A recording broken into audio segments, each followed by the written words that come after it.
अस्सलामुअलैकुम दोस्तों, कैसे हैं आप? मेरा नाम हसनैन खान है और आज की वीडियो में मैं आपको एक्सप्लेन करूंगा ग्रेविटी प्रेशर के बारे में। यूजुअली जब आप प्रोजेक्ट की कमीशनिंग की तरफ जाते हैं और आपके डिफरेंट सर्किट होते हैं, लाइक फायर फाइटिंग का सर्किट हो या आपका चिल वाटर का सर्किट हो या इसके अलावा कोई सर्किट हो, तो उसकी हम प्री जो है वो टेस्टिंग करते हैं ताकि अगर उसके अंदर कोई लीकेज वगैरह है तो हम उसको रेक्टिफाई करते हैं। और आप डेफिनेटली ये भी जानते हैं कि जब भी हम किसी सर्किट की टेस्टिंग करते हैं तो जो भी हमारा रनिंग प्रेशर होता है उससे 1.5 टाइम्स ज़्यादा हम टेस्टिंग कर रहे होते हैं। तो नॉर्मली जो आपके वर्टिकल राइजर होते हैं, इवन के वो फायर फाइटिंग के हों या एचवीएसी के हों, तो उसमें एक फैक्टर आता है ग्रेविटी प्रेशर का। ग्रेविटी प्रेशर बेसिकली ये होता है कि कोई भी फ्लूइड अपने वेट की वजह से जो जो प्रेशर इंसर्ट करता है पाइप की बॉटम पे, वो आपका जो है वो ग्रेविटी प्रेशर होता है और आप इसको हाइड्रोस्टैटिक प्रेशर भी कहते हैं। अब यूजुअली ये है कि मिसाल के तौर पे अगर आपका कोई राइजर जो है वो ग्राउंड फ्लोर से लेके और आपका फिफ्थ फ्लोर तक है और उसकी 100 फीट हाइट है, तो जब आपने उसको टेस्ट करना है और डेफिनेटली आप ये भी जानते हैं कि जब हम प्रेशर देते हैं तो पाइप की बॉटम से देते हैं और ऊपर जो है वो हम एयर वेंट लगाते हैं ताकि हमारी जो ट्रैप्ड एयर है वो वहां से निकल जाए। तो प्रेशर पंप लगाने से पहले अगर आप बॉटम पे गेज लगाएंगे तो आप वर्टिकल राइजर में देखेंगे तो पहले आपको कोई ना कोई ऑलरेडी रीडिंग शो हो रही होगी। वो बेसिकली फ्लूइड के अपने वेट की वजह से जो है वो प्रेशर होता है और उसको जो है वो कैलकुलेट करना जरूरी होता है, क्योंकि फर्दर जो भी आप उसके अंदर प्रेशर इनकॉपरेट करेंगे तो वो डेफिनेटली उसके अंदर ऐड होगा। तो बहुत ही सिंपल तरीके से स्टेप बाय स्टेप मैं आपको बताऊंगा कि इसको कैलकुलेट किस तरीके से करना है। अगर आपके जो है वो राइजर है उसकी हाइट कितनी हो तो आपका प्रेशर कितना होगा। अगर फ्लूइड जो है वो अगर वाटर नहीं है तो इसके अलावा कोई आपका फ्लूइड है तो उसकी वजह से आपके ग्रेविटी प्रेशर पे क्या इफेक्ट आएंगे। तो ग्रेविटी प्रेशर के अलावा आपके थर्मल इफेक्ट्स भी आते हैं। मिसाल के तौर पे आपका जो राइजर है वो किसी एक्सपोज इन्वायरमेंट में है और डायरेक्ट जो है वो सन फेसिंग है, तो डेफिनेटली आपका फ्लूइड जो है वो एक्सपेंड होगा और उस एक्सपेंशन की वजह से भी आपका प्रेशर इंक्रीज होता है। लेकिन इस वीडियो को मैं जस्ट लिमिटेड रखूंगा ग्रेविटी प्रेशर के ऊपर और मैं आपको स्टेप बाय स्टेप जो है वो इसके बारे में बताता हूँ।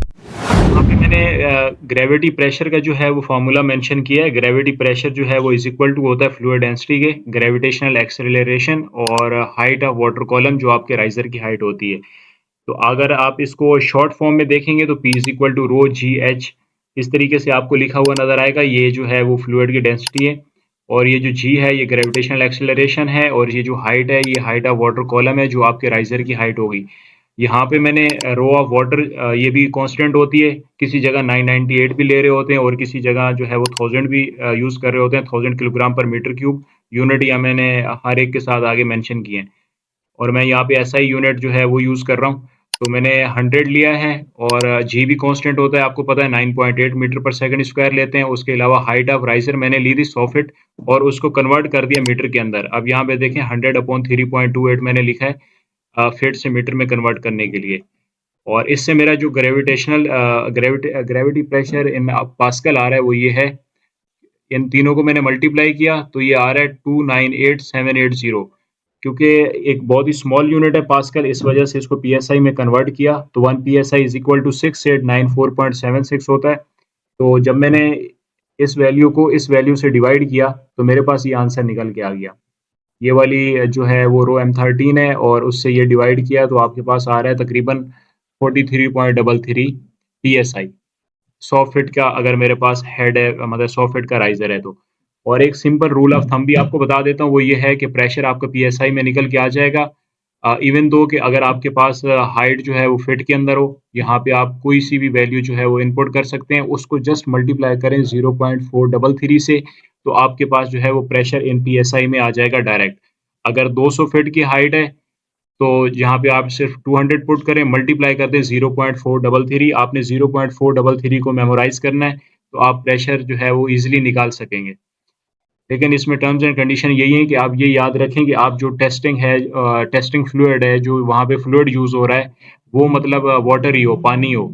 अगर इसके अलावा कोई फ्लूइड होगा तो आपकी दो तीन चीज़ें चेंज हो जाएंगी। एक ये चेंज हो जाएगी, डेंसिटी चेंज हो जाएगी। मिसाल के तौर पे अगर मैं आपको मरकरी की मिसाल देता हूँ कि मरकरी की हम लेते हैं डेंसिटी तकरीबन 13,600 किलोग्राम पर मीटर क्यूब।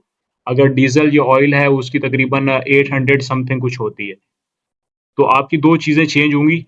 एक जो है वो यहाँ पे डेंसिटी चेंज होगी जिसकी वजह से ये सारी चीज़ें चेंज हो जाएंगी। ये जो रूल ऑफ थंब है ये जस्ट वाटर के फ्लूइड के लिए वैलिड है। अगर आप पानी से टेस्टिंग कर रहे हैं तो उसमें आप यहाँ पे 200 फीट रखें, मल्टीप्लाई कर दे 0.433 से तो आपका डायरेक्ट प्रेशर आ जाएगा PSI के अंदर।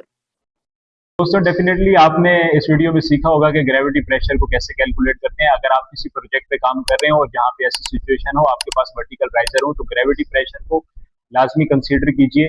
और उम्मीद करता हूँ कि आपको ये वीडियो अच्छी लगी होगी। तो अगर आपने अभी तक मेरा चैनल सब्सक्राइब नहीं किया तो आप चैनल सब्सक्राइब कर दें और बेल आइकन को प्रेस कर दें ताकि आपको लेटेस्ट नोटिफिकेशन मिलती रहे।